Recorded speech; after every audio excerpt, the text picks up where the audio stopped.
Thanks, Amy, for the warm welcome. So our talk is about femtocells. The title says poisonous needle in the operator's haystack. So how many guys you know about femtocells? Okay, so not many. So I need to go a thorough introduction about the femtocell and how many guys familiar with the telecommunication architecture? I mean, not about receiving calls, but some internal details. Okay, so we'll have a brief introduction also. So what we're going to talk. So I will give an introduction about mobile telecommunication architecture, what's the 3G architecture, which is also called UMTS architecture, how the femtocell architecture is integrated into this new 3G architecture, and how it looks like in a broader picture. And again, we will continue with the second half about the end user attacks. So we will tell you what kind of attacks are possible against the end users from this compromised femtocell. So we're going to root femtocell and we'll show what are the effects on the end users. Also on the network side, so what we can do in the operator's network by having access to the femtocell and through femtocell inside the operator's network.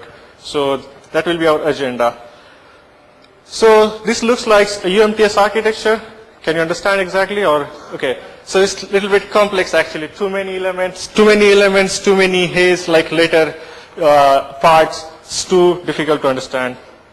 So a simplified version looks like, so I will just give a short introduction in simple way. So the whole telecommunication architecture divided into three parts. The first part consists of the mobile station or like the mobile phone you use. So it has a SIM card inside which is connected towards the core network. The second part consists access network.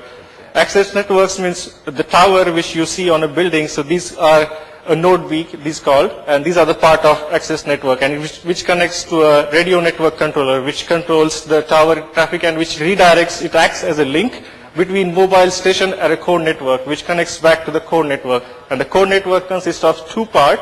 One is called circuit switch, like your all call traffic is handled in this circuit switch network, and data traffic which tunnel towards the SGSN for handling all the data traffic. So femtocell. So this is about a 3G architecture, and now they introduced the new technology which is called femtocells. I guess in 2008, the telecommunication operator started to roll out this product commercially. So these are the small access point. So it's like you buy a femtocell, like small access point you can install at your home. And these are small device which connects to the operator network over the internet. And these are compatible with all the UMTS phone. Like you might be aware of a UMA phone, UMA enabled phone, which are popular in US actually, but you need a special phone to connect over the Wi-Fi for having a UMA access. But with this femtocell, you don't need any specialized phone. So any normal 3G phone can connect to a femtocell. These are very small cell having a range of 50 meters, not very long, so 50 meter. These are very low power device and easy to install. You just buy, you put your internet broadband connection, and off you go. And this device has a specific standard name as per the 3GP standard. It's called home node B. So we have seen already this node B. So this is a home node B. So install at your home actually. That's the term come from home node B. And what are the advantage for users to have these femtocells actually? So when you buy, the greatest advantage is in your home you have an improved 3G coverage. So when you connect your phone to this femtocell, you have a full 5 ranges of this bar you will see on your mobile. So you have a full coverage. You can have a full data coverage. High bandwidth, high voice quality. Also you have a add-on location-based services, like they are trying to produce some location-based services, like you can have a features when your kids arrive at a home, you will get SMS from femtocell automatically, oh, your son is at home now. So it's like some location-based services. For operator, definitely greater advantage is offloading traffic from their public infrastructure, like they are coping with the higher requirements of data. So nowadays it's a challenge to provide a high bandwidth. So they cannot install more towers which you see on the outside. Those are really expensive. So these are the very cheap devices compared to a 3G normal base station. No installation cost, no maintenance, and it has IP connectivity. So it's very easy to install. So how does the architecture looks like for the femtocells? So we have seen earlier the access network part which we have seen in UMTS, and this is the access network part in this new femtocell architecture. So we have a home node B, so which looks like this one. So this is a small device which is called a femtocell. So this is a femtocell, like an radio network controller. So we have in the access network, we have a home node B gateway and security gateway. So this time we are connecting this device over the internet. So it means it has to be protective. So this is handled by security gateway, which protects the operator infrastructure from threats from the public internet. And home node B gateway acts completely as a radio network controller, which links all your traffic inside the core network. So core network is as it is. They haven't changed anything inside the core network. Only the new element, that's the home node B gateway, security gateway, and the third part is the home node management system. So why they introduced this home management system? Because if something goes wrong inside your femtocell, you can remotely upgrade your femtocell. So you can push some configuration remotely, easily, no maintenance cost, and you can easily reboot or just push new firmware into it. That's easy to do, and they use standard this protocol. So we'll get into more detail by Kevin and Nico. And some small history if I give you about the cells. So already we have these micro cells like a big cells. They require huge power. Also they have more signal, more strength. So slowly the size get decreased. Now we have cells. Then comes to you might have seen this pico cells, this nano cells, femtocell, and this is the latest model they produce about the femtocell, which looks like an iPhone completely size up. So you can have your own personal base station. You connect to your laptop, and you can just have your personal base station for calls. Okay, so this is about femtocell. So what is femtocell? What are the advantage? What are the disadvantage? But what about if femtocell get compromised? So what kind of threats will be happen towards the end users and towards the operators network? So 3GPP is a standard body who defines all the standards about GSM, 3G, LTE. They also define some threats, but these threats are very abstract threats, like what goes wrong, what are the physical attacks, what can go wrong if there are some protocol attacks, so which are really extremely harmful for the operator or end users. They just categorize in different terms of view and their impact. So we'll tell you in practically how the impact is more dangerous. So Kevin will continue with the next section about the femtocell which we have. So now we've seen what femtocells are, and we want to get one. To get a femtocell, first you need a mobile phone subscription at your operator, and then you ask your operator, please, I don't have any coverage at home, can you send me a femtocell? We use the SFR operator, that's the second biggest one in France, and when we got this femtocell, it was for 100 euros, so it's quite cheap. You don't pay monthly, you just pay once this 100 euro, and then you have the femtocell at home, but you need the mobile phone subscription. That's the most important point, and that's why sometimes it's hard to get femtocells. The device itself, it's like a router. It's really inexpensive. They use some kernel OS, and on top of that, they add software to speak the 3G communication, because it's not like just TCP/IP. It's a special protocol for telecommunication, and that's why they add the software. What's important here is that the femtocells are constructed by the vendors. In this case, for SFR, the vendor is Ubiquisys. So Ubiquisys is giving the platform, he's giving all the software, and he's responsible for flaws that occur in software. The operator, SFR, just takes the femtocell, places it in the home, and configures it. It doesn't push any software. It just says, okay, this is my gateway, this is how you connect to my operator. So meaning if there's a flaw in the device, the vendor is responsible. If there's a flaw in the network, then the operator is responsible. And we want to root it. And this is why we have to first find a flaw in the device itself. How we rooted it, we've showed at the recovery process. Like we've already said, they cannot come at home to reconfigure the femtocell. They have somehow to reconfigure remotely. So if something is broken or if something happens, they just press on the button on the back, that's the recovery button, like similar than a factory reset. The femtocell will connect to the internet, grab the latest images, grab the latest configuration, and install on it. This way, it should have a working image and connect to the network. How it works is the femtocell connects to the operation, administration, and maintenance server, the second one. First, it connects over HTTPS to request the configuration list. HTTPS because you want it to be secured. You don't want anyone to see how the femtocell is configured. That's why they use HTTPS. In this list, there is the configuration, but also where all the images are. So once you get this list, you connect back to the server, and you get, can I get this image, and so on and so on. Here they don't use HTTPS, they use simple HTTP because it's here easier to handle, and all the firmwares are signed and encrypted. So even if you get the HTTP traffic, it's no use for you because it's encrypted. They are signed because the 3GPP requirements require this to be signed. It's a trusted element from the operator network at your home. So you want to be sure that only your images are getting flashed on this device. But we found several flaws in this recovery procedure. The first one is the HTTPS. They only use a client certificate to be sure that a femtocell is requesting the image. Now, the femtocell doesn't verify the server, if it's the right server. So we provided our own server, the femtocell connected to our own server, and this way we could push our own configuration and give their own firmware list. You can see at the top here, they give the certificate authority, but just there they do not check the certificate. This has been fixed, but at the beginning it was this way. The list itself contains also the public key. You see it on the bottom. The pub key is used to check the signature of all images. So because we can push our own configuration file, we can push our own images. In this list are also the keys to encrypt the images. That's a simplified version of the recovery process, but because we already presented at previous conferences and we don't have time yet, it's enough to understand how to flash the femtocell. Now that we have a femtocell, we want to see what's possible to do with it, because we somehow have access to the telecommunication network, which is something that not a lot of people have.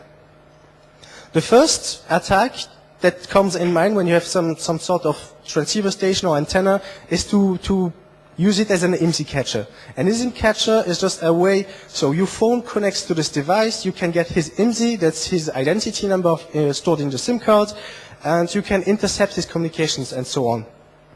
This was very easy to do in the GSM, because in GSM there's no mutual authentication, meaning the phone has to authenticate, has to prove that it's really the SIM card from this operator, but the operator doesn't have to authenticate itself. Meaning in GSM, the phone doesn't know if the BTS or the antenna is really an operator BTS. In UMTS, this has been patched, corrected, so now the phone has to authenticate the operator. And that's why it's a bit harder. But we'll see that the mutual authentication actually is useless, because it's not the cell itself that's authenticating, it's the operator network. But our cell is connected to the operator network, meaning we just get the authentication token from the operator through the network and forward it. That's why we don't have any issue to be IMSI catcher. Mutual authentication is possible. We always get the credentials from the operator backend. How we do it? Now to transform it to an IMSI catcher, the femtocell itself provides a web interface. Normally it just has a simple web interface where you see the status of the femtocell, nothing interesting. But then the vendor has a hidden web interface. If you know the URL, you just connect to it, and you even don't need to have the credentials. Normally there's the login page, but once you get somehow a cookie, you just can access this web interface from the vendor, and here you can configure almost everything in the femtocell. Generally, how to fake another operator is just you change the MCC, the mobile country code, and MNC, the mobile network code. The country code tells in which country you are. 208 is France, because we have the French operator, and the mobile network code 11 and the mobile network 10 stand for SFR. So now I can change it to any operator. I can be a Deutsche Telekom or anything else just using this web interface. I can also change the nickname here, the default nickname, and then we'll see anything else on the phone. So IMSI catcher is quite useful. Also, as we explained, the femtocell is just for you to use. So only registered users are allowed to connect to the femtocell itself. The owner has a list. He says, okay, I want this guy to connect to this femtocell, and that's all. That's the closed access mode. Now we have two other modes. Semi-open access mode means that any phone from the same operator can use this femtocell. And open access mode means that any phone from any operator can use this femtocell to connect to the network. And this is because also roaming is allowed on the femtocell. It's just connected to the normal core network as any other antenna. So if you connect to it, it works.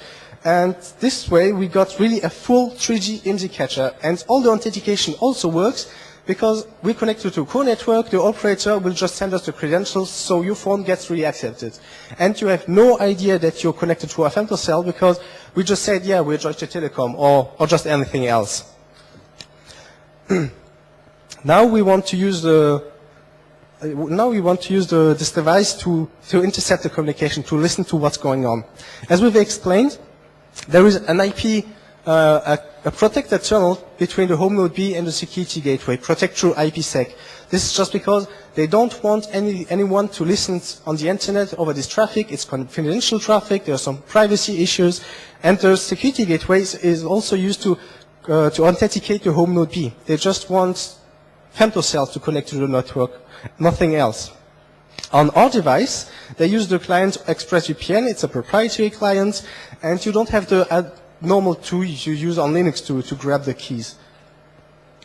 But this is just a tunnel. They don't only rely on the tunnel, meaning everything else is unencrypted. The voice is sent through an unencrypted RTP traffic. It's the classical AMR codec you speak also when you connect it to any other operator. It's nothing fancy. So what we do is we just hook the send to function. We're using LD preload, and when the client ExpressVPN managed the session and got the keys, he has to send it to the kernel so the kernel can encrypt the packets.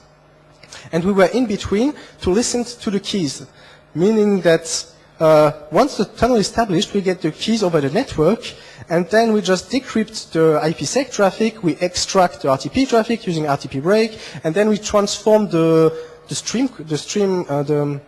telephone communication, which is a stream-based IMR, into a wave-based IMR using another tool. And this way we can intercept any communication once we decrypt the traffic. And that's what we're going to show in the first demo. I'll change the cable.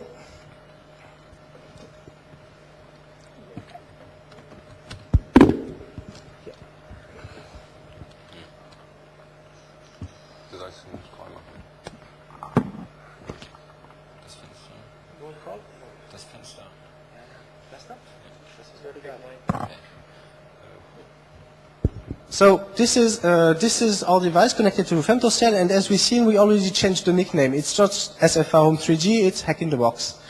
And now we're going to make a call. 1, 2, 3.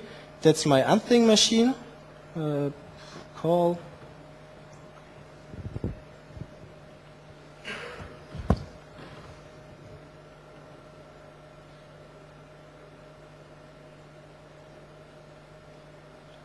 Now I have my call. You won't hear it just there, but I'm talking there, and I hear my answering machine. You've seen also the traffic on the left. So that's done. Now we're gonna up, close, line released. Now we're gonna intercept. Get rid of this one. Interception. We got the keys over the network, so now we wrote a little script who's decrypting all the traffic and who's extracting the voice and so on. Here we've seen that previously we sent an SMS to test if it works, so we can also intercept an SMS. That's the number we got the SMS from. And there is the WAV files, the decrypted files, and the stereo file. So now we're going to try to play the stereo file, which should be the call I just made.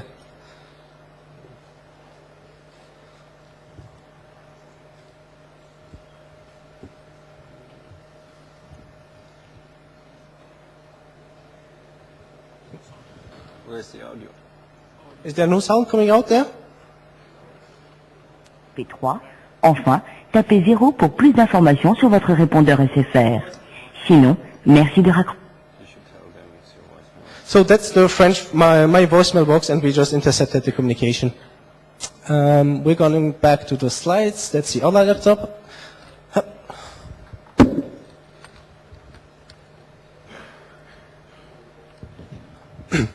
So we've seen we have an IMSI catcher, we can just take any operator and we can listen to any calls or see any traffic because it's unencrypted.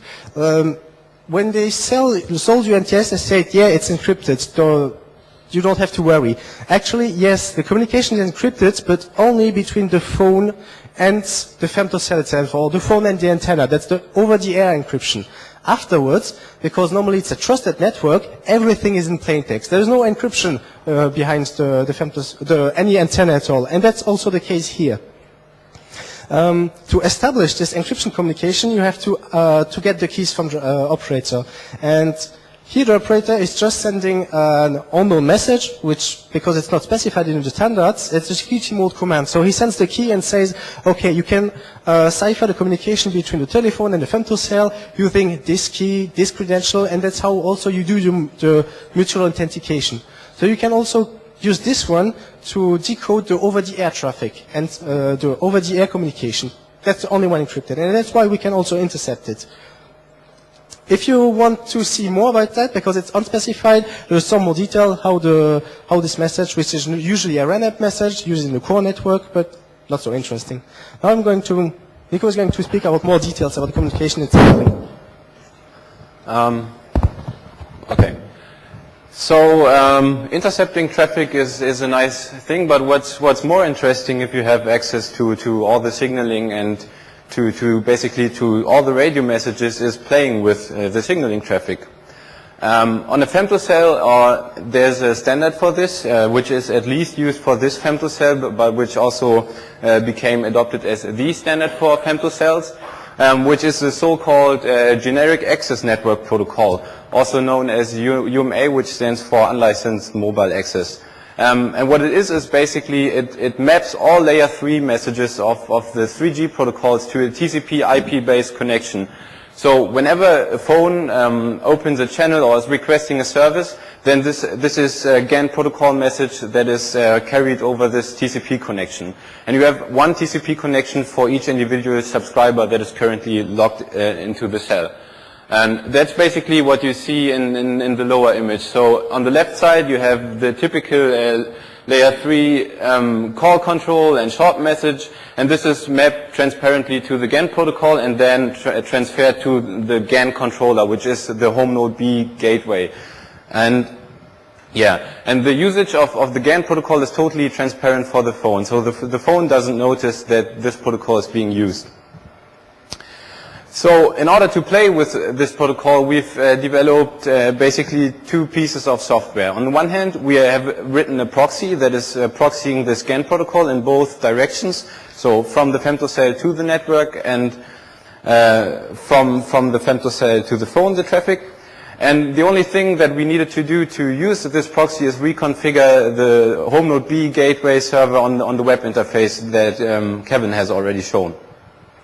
Additionally, this proxy is able to differ between message types, which will be important for certain attacks that we are going to show. And the second part of our attack toolkit is a client that is communicating with this proxy over an extended version of this GAN protocol. And in combination, they are implementing various attacks. So what kind of attacks or what kind of stuff can we actually do? And the first thing that came to our mind was modifying traffic.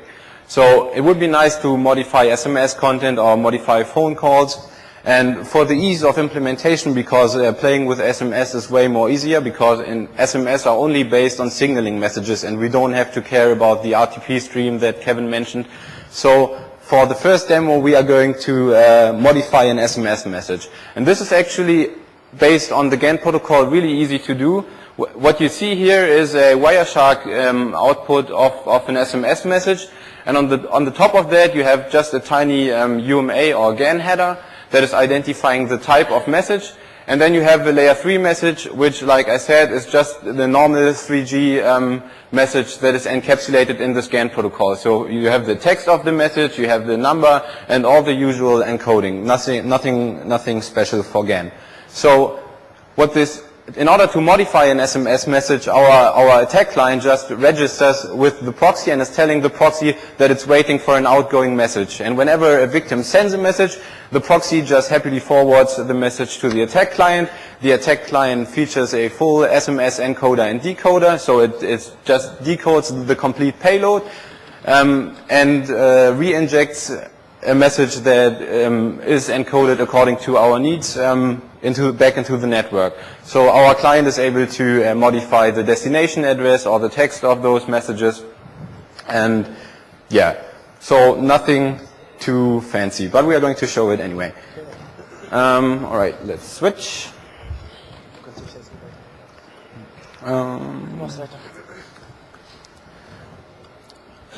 Okay, is it visible? No.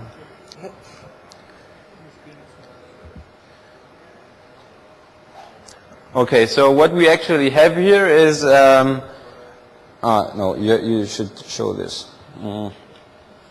Let's move this up a little. So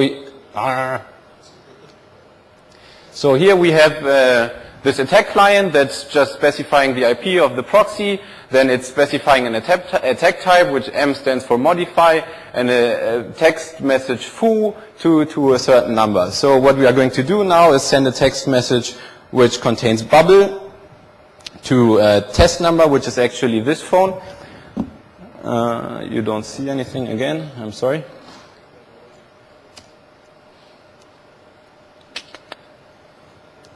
Okay, I switch back so you just see that it's actually bubble.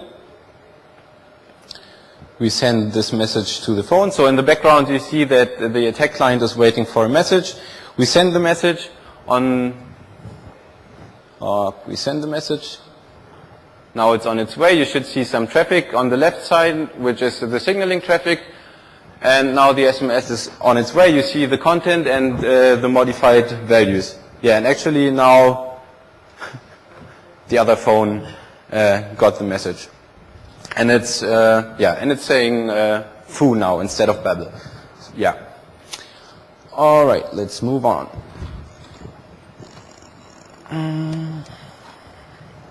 Okay, that's modifying traffic. But what's way more interesting from our perspective is impersonating a victim or injecting traffic that isn't originating from any victim. And so, for example, you could do free phone calls or use premium rate SMS services and make some money by using such a femtocell as an attacker. And the problem that you usually have in telecommunication is whenever you request a service, the network is asking the client to authenticate itself. And this authentication is always based on a secret key that is stored on the SIM card. So if we want to impersonate a victim that is currently logged into our cell, we have a problem because we don't have the SIM card of the victim. So here's how it goes. The attack client first is requesting a channel. So in this demo we use SMS again. So it's requesting a channel so it can send an SMS. Afterwards, like I said, the network will request an authentication from the client, which we obviously can't answer. And we solve that by sending a paging request from the proxy to the actual victim. A paging request is what the network usually uses when there's an incoming service, like a phone call or a message. It just notifies the phone, hey, here's a service. So for the victim phone, there isn't any difference between getting this from the real network or from our proxy. So we'll just happily answer this paging request, and afterwards the proxy again ask the victim to authenticate itself to the network, and it can do that just by forwarding the authentication request that we originally received. And the phone again can't differ that this is a message that is coming from us, so it will just happily answer this authentication request, verify it, and reply with the correct answer. And after this point we are fully authenticated as a victim. So whatever we can do is possible. We can inject SMS, we can do a free phone call, we can use any services and be authenticated. So in this demo we are going to show you how to send an SMS message which is not coming from a victim. But again, this is not limited to SMS. It's just because it's easier to implement. So what you see now is, again, this client. This time it's with the attack type I for inject. With the text hacking the box, and we send this to, I think, which phone is it? I don't know. All right, So the client is now requesting a subscriber information from the proxy, which is either an IMSI number or a TIMSI number. Okay, actually everything happened already. After this is done, And you don't see, you've seen the phone, so the pending request came in and the user has no idea that any service came in. It was just blank. So the user is not notified that we use his service for doing anything else.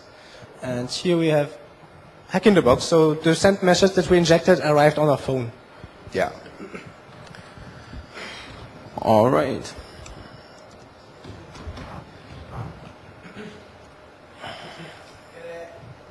Sure.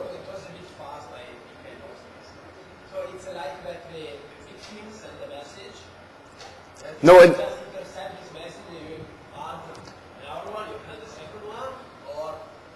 okay, and the question was if we play with the message that the victim sent, and no, in this case we send the message on our own. So this is no message that the phone sent, but that's a message that our attack client sent, and this works because we can authenticate on behalf of the victim by forwarding by paging it, and forwarding the authentication request from the network to the victim phone. And when the victim replies, we are fully authenticated and can do whatever we want. Okay. So if you have two telephones, for example, connected to your Femtocell, so you should find a way to distribute that. I mean, both telephones may authenticate.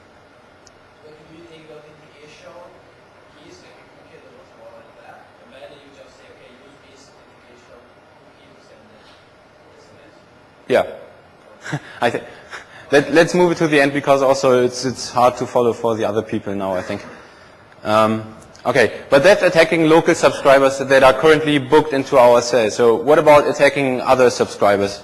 And there's actually an attack that is not new, which has been discovered by Sylvain Minot and was also presented in 2010, which is the so-called IMSI detach attack.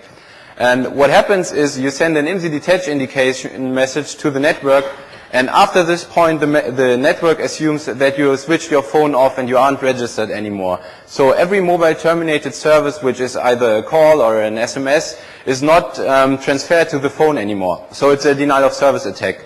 And this is until the victim actually reboots the phone.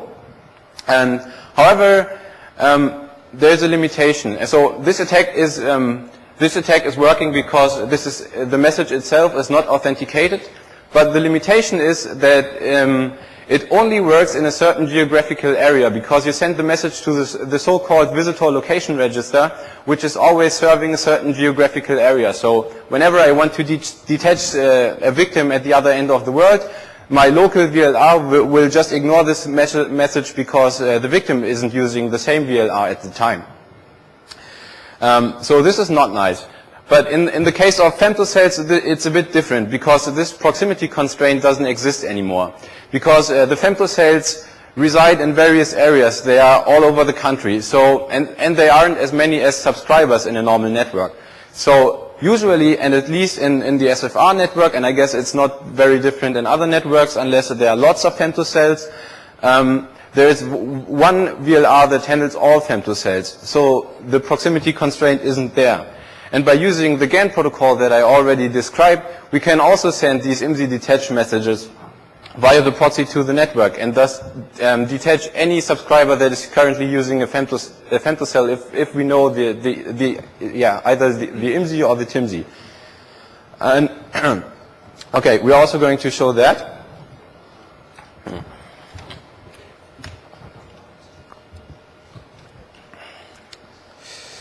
So I'm calling this mobile, which is currently booked into our cell, and the French number. Let's see if you hear that.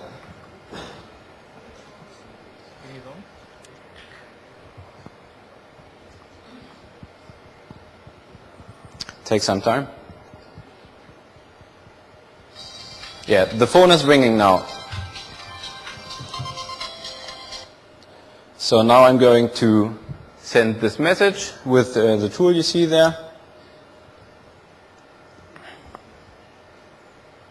Also takes some time. And now I try to call it again.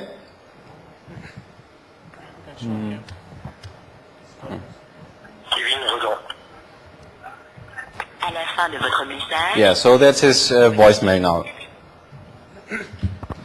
And what you see here is that the telephone still thinks he's connected. So the user has no idea that anything is not incoming. The telephone still gets the signal from the normal beaconing from the femtocell itself. The femtocell never tells the telephone, okay, you're not registered, because the phone normally says, I don't want to be registered anymore.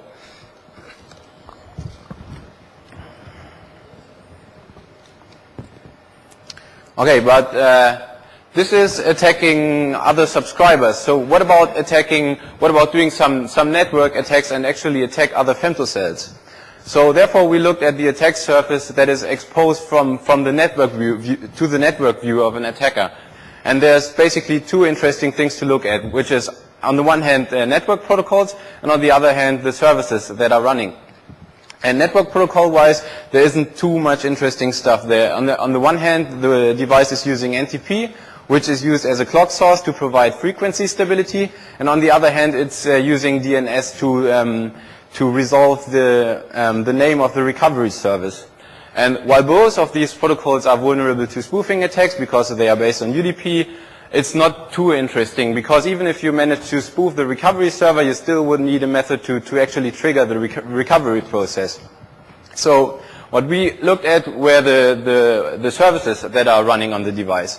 And basically there are two. You have a web server, which is serving the web interface that Kevin has already shown, and there is a TR69 provisioning service. And this is not device specific. The TR69 provisioning protocol is used for all femtocells. And both are based on HTTP. TR69 additionally uses SOAP and XML. And I mean, looking at the history of web servers, there have been lots of bugs. And while both of these protocols are not really complex, they are also not trivial to implement. And it's also interesting to attack these services because, like on most embedded Linux services, all of the services run as root. So we actually looked at the web service because I don't like XML and SOAP too much. And we started reversing the binary, which is called vsal on the box. And after some time, we noticed that this is actually based on an open source web service, which is called shttpd, which was later relabeled to Mongoose, and is also the basis for a commercial embedded web server. And eventually, we also found a bug, which was a stack-based buffer overflow. In this case, it's not a 0-day anymore, because we already presented it at Black Hat. But this exploit allowed us to root any femtocell, because direct communication between the femtocell is also not prohibited within the operator network. If for those who are interested, the exploit is at this URL. And like I said, it's no 0-day anymore, and actually there's a firmware update which fixes this bug. But it's nice because using this, you can basically leverage all the modification injection attacks from your local femtocell to remote femtocells and basically control communication of other devices. We can also show that.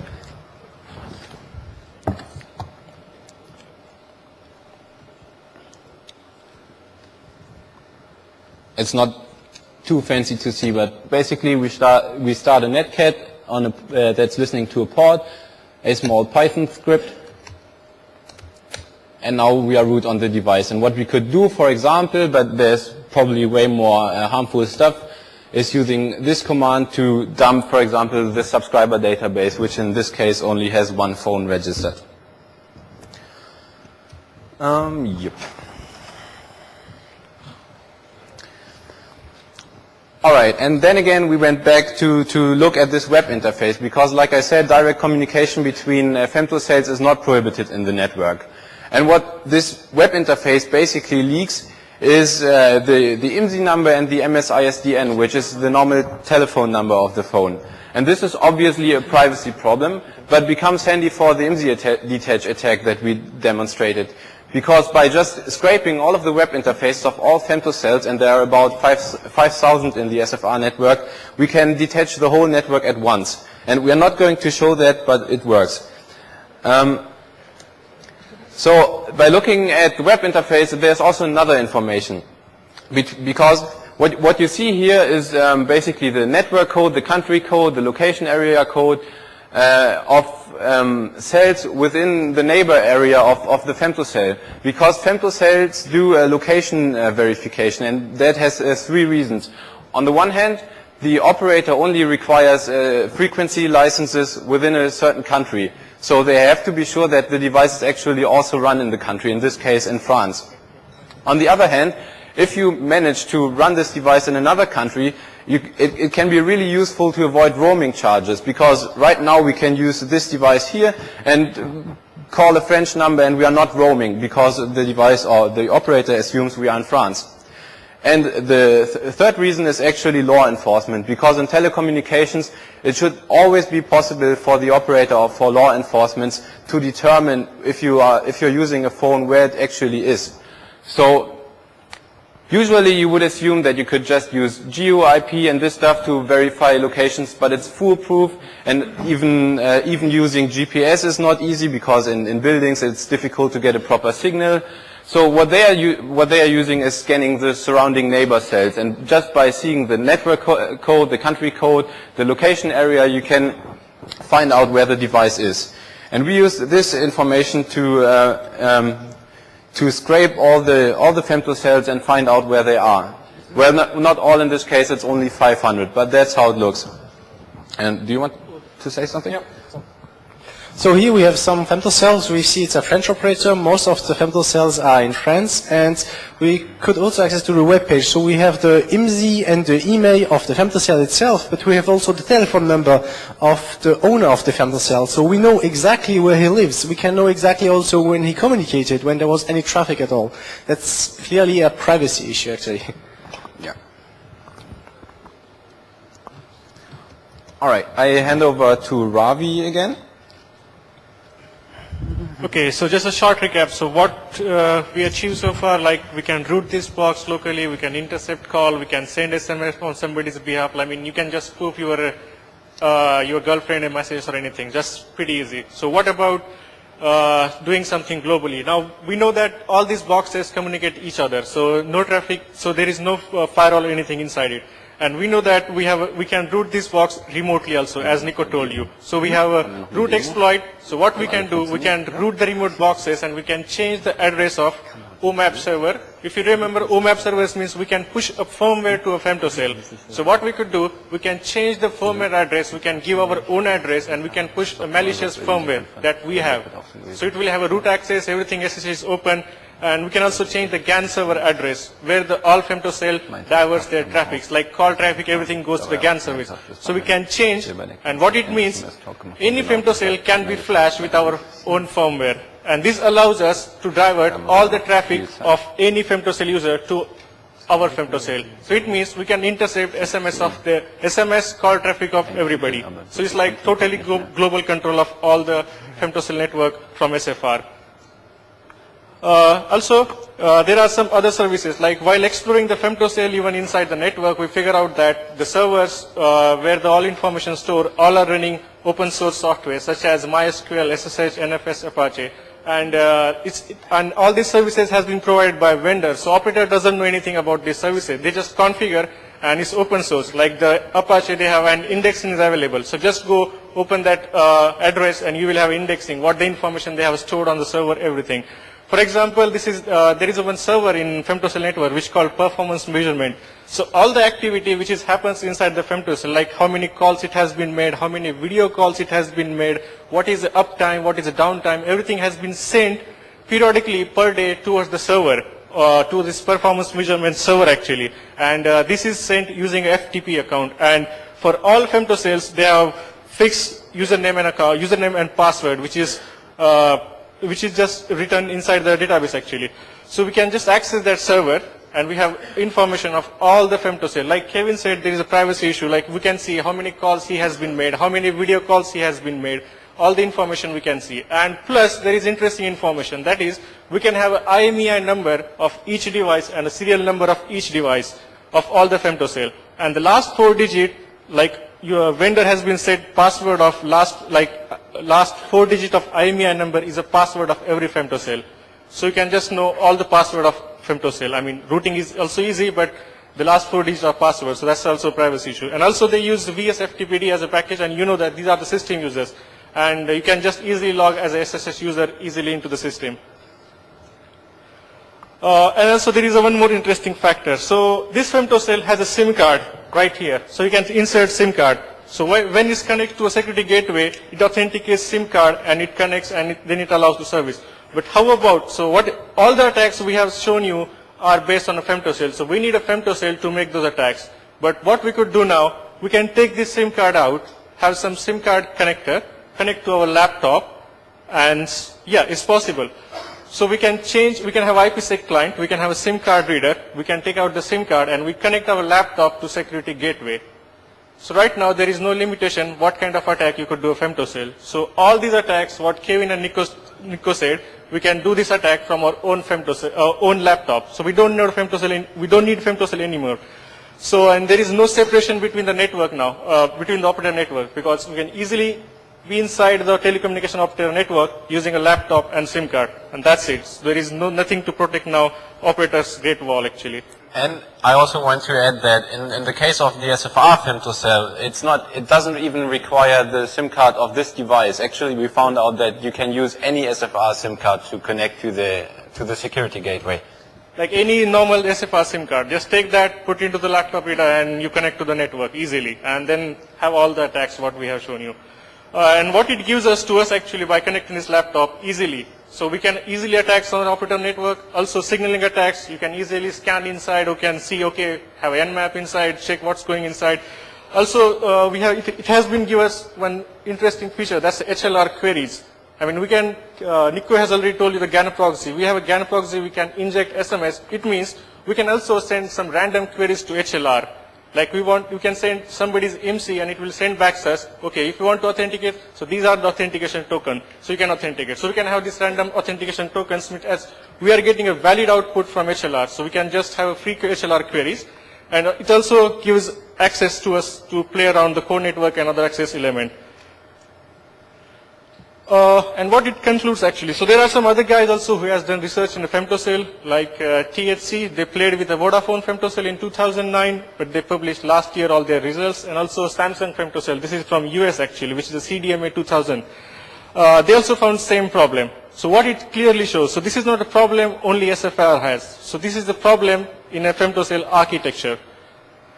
So only it's not a configuration of femtocell or the operator. It's like the way they have, like the way 3GPP has designed femtocell architecture. So there are some defective parameters, or you could say security-wise is completely broken, the femtocell architecture. The way they has been passed keys, or they always trust this device. I mean, they have extended their coverage to a home premises. So they trust this device, but this device is no more secure. So there's just a weak security, but still they trust this device. So you have to know that in the telecommunication field, they control the whole network. So they put trust in each element. They don't have to verify if it's the real element, is the traffic really coming from the real source. They know, okay, it's my infrastructure, I don't need to control. Now, internet is completely the opposite. Everything has to be secured because there are bad hackers, bad attackers, and all on the same. And that's why they always wanted to separate the telecommunication network from the internet network. But now with Femtocell, they put some part of their equipment, some part of their infrastructure in the user's home, and they connect it over internet. So once you gain access to their telecommunication network, the separation between internet or any other network and the communication network is somehow broken. And the design that having just based on trust in the telecommunication network itself, it does not apply and has some important security leaking aspects. Okay. So that's it for the research, and we'd also like to thank Professor Zaifat. So we work under him actually, and these are our colleagues, so there is no sequence, and Diyat Ispar and our great underground friend, that's K2. We all thanks for them. So thank you very much. Thank you very much. Any questions? You had a question. Can you repeat it with the microphone then? Or? This guy. Yeah. Yeah. Or a new one? Yeah, new one, no problem. Okay. Okay, we go for a new one. Let me see. Okay, yeah, I have a new one. So you just say that the problem you found are not related to a single operator. So it's not a problem of SFR or Vodafone or whatever. So it's a problem of the design of this femtocell. So the problem you have identified, I hope they will be fixed sooner or later. So who is in charge of maintaining or fixing these femtocell protocols? So the problem we found only the ability to route it or to flash it, the femtocell itself, that has been fixed. We are still under control of our femtocell ourselves, but on the new femtocells, if you don't know exactly how it works, you cannot flash it again. So you cannot compromise the device. But afterwards, in the network itself behind, you cannot really fix it. And SFR don't care about securing the services behind the security gateway, because they say, okay, we want just that this device is secured, and the vendor, Ubiquitous, is responsible to give the security that nobody accesses his core network. So we found some bugs, they have been fixed, there are other bugs, I think there will always be bugs where you can root the device or flash the device and access the network itself. And you cannot really secure the network. Like the GAN proxy, you cannot do anything against the GAN proxy, because you don't know if it's coming really for the phone or if it's coming from the proxy or from the femtocell. You cannot verify the origin at all. It's just by design. Okay, so we should assume that the administrator of a femtocell actually has the possibility to do the attack you are just describing. So I mean, he can send SMS, or he can capture telephone traffic and so on. And I suppose that you have your femtocell installed in your company to provide the support to your users. So the administrator of a femtocell actually has full power.